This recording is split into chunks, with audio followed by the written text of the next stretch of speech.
Pidato Presiden Joko Widodo pada sidang tahunan Majelis Permusyawaratan Rakyat Republik Indonesia pagi tadi menyoroti dampak pandemi COVID-19.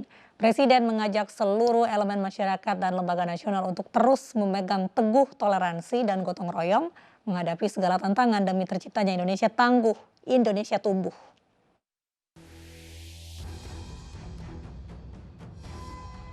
Presiden Joko Widodo menyampaikan pidato pada sidang tahunan Majelis Permusyawaratan Rakyat Republik Indonesia dan sidang bersama Dewan Perwakilan Daerah Republik Indonesia dan Dewan Perwakilan Rakyat Republik Indonesia dalam rangka HUT ke-76 Proklamasi Kemerdekaan Republik Indonesia.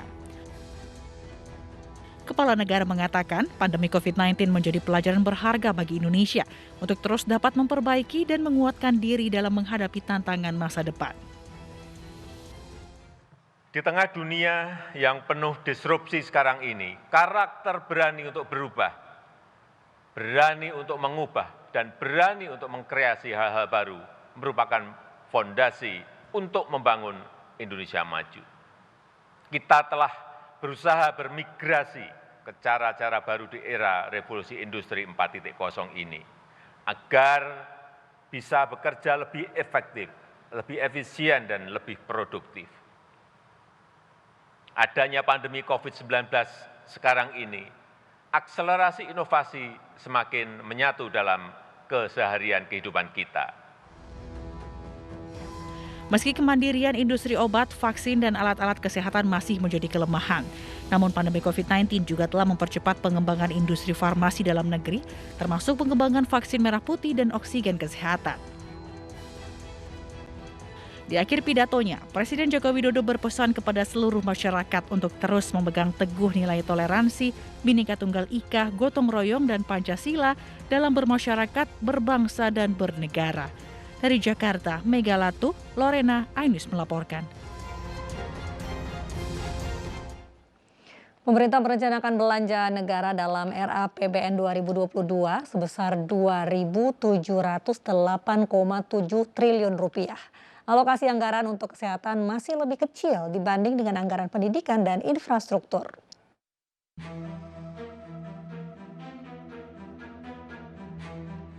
Pandemi COVID-19 yang belum berakhir menjadi pertimbangan dalam menyusun rancangan Undang-Undang Anggaran Pendapatan dan Belanja Negara RAPBN 2022. Presiden Joko Widodo mengatakan RAPBN 2022 harus antisipatif, responsif, dan fleksibel, merespon ketidakpastian namun tetap mencerminkan optimisme dan kehati-hatian. Dalam mengambil tema kebijakan fiskal 2022, yaitu pemulihan ekonomi dan reformasi struktural, pemerintah akan terus memantapkan pemulihan ekonomi. Dengan berpijak pada strategi tersebut, pemerintah mengusung tema kebijakan fiskal tahun 2022 yaitu pemulihan ekonomi dan reformasi struktural. Pemulihan sosial ekonomi akan terus dimantapkan sebagai penguatan fondasi untuk mendukung pelaksanaan reformasi struktural secara optimal. Reformasi struktural merupakan hal yang sangat fundamental untuk pemulihan dan akselerasi pertumbuhan ekonomi pasca pandemi. Karena Indonesia bukan hanya harus tumbuh, tapi tumbuh dengan cepat dan berkelanjutan.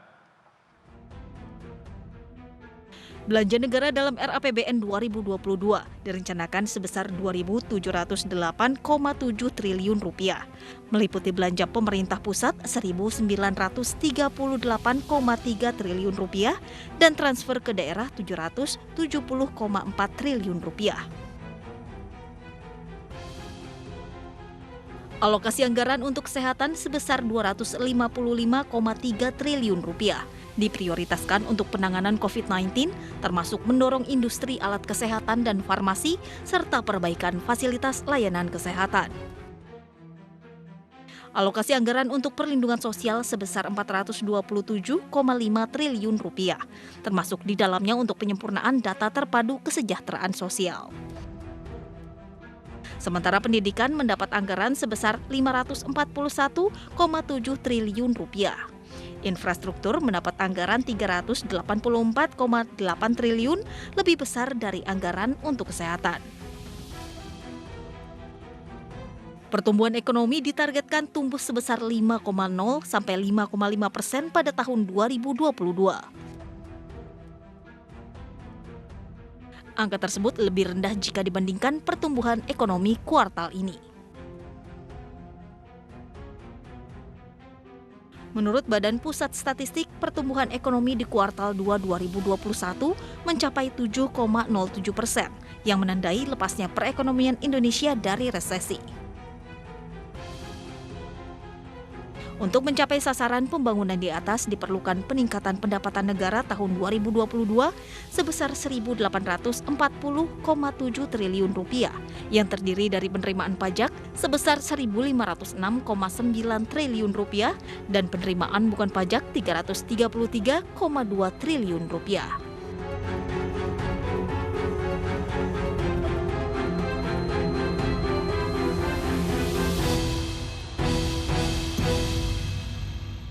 Pemirsa, Kementerian Kesehatan mendapat porsi anggaran yang lebih kecil dalam RAPBN 2022 dibanding anggaran pendidikan dan infrastruktur.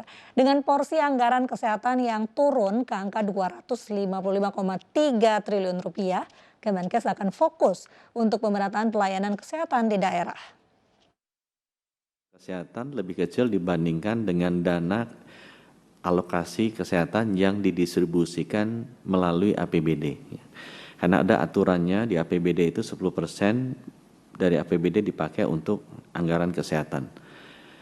Juga lebih kecil daripada yang ada di BPJS. Nah, anggaran yang ada di APBD itu terdistribusi secara proporsional ke 34 provinsi. Demikian juga anggaran yang ada di BPJS. Sehingga dengan demikian seharusnya pemerataan itu secara otomatis sudah terjadi, ya, sehingga anggarannya ada di Kementerian Kesehatan lebih ke intervensi kalau memang ada kebutuhan yang spesifik di masing-masing. Pemerintah optimis akan mencapai pertumbuhan ekonomi 5,5% di tengah pandemi. Pakar ekonomi menilai pertumbuhan ekonomi akan bergantung bagaimana penyelesaian pandemi di tanah air. Dari 6 fokus APBN 2022, tetap yang pertama adalah pengendalian COVID-19, terutama aspek kesehatan. Jadi itu harus tuntas terlebih dahulu sebelum yang lainnya bisa kita asumsikan dapat tercapai. Lalu tadi beliau juga menyampaikan penguatan yang penting antara lain sumber daya manusia, infrastruktur digital, dan juga perlindungan sosial. Pemerintah optimistik dengan tetap berhati-hati dan waspada. Kalau kita melihat capaian di kuartal 2 2021, kita sudah ada pada arah kebijakan yang tepat. Meskipun di kuartal 3 ini ada PPKM level 4 yang berkonsekuensi pada ekonomi, tapi toh kita lakukan demi bisa mengatasi dampak pandemi itu sendiri. Mudah-mudahan ya bisa, tidak ada pilihan lain ya. Kita harus memeranginya. Ya tidak ada pilihan lain lah, karena ekonomi akan semakin sulit untuk bangkit kalau kita tidak berhasil menangani pandemi, dan tantangannya akan semakin berat karena logistiknya itu perlu diperkokoh ya, mengingat sekarang ledakannya ada di luar Jawa.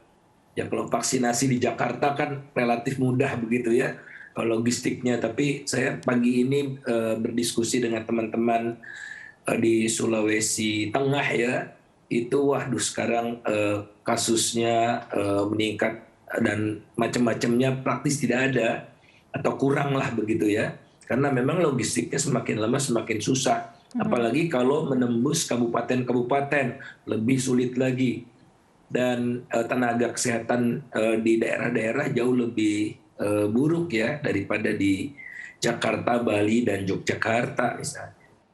Presiden Joko Widodo menggunakan pakaian adat suku Baduy saat menghadiri sidang tahunan MPR dan sidang bersama DPR DPD pagi tadi. Sementara itu Wakil Presiden Ma'ruf Amin memakai baju adat Mandar dari Sulawesi Barat.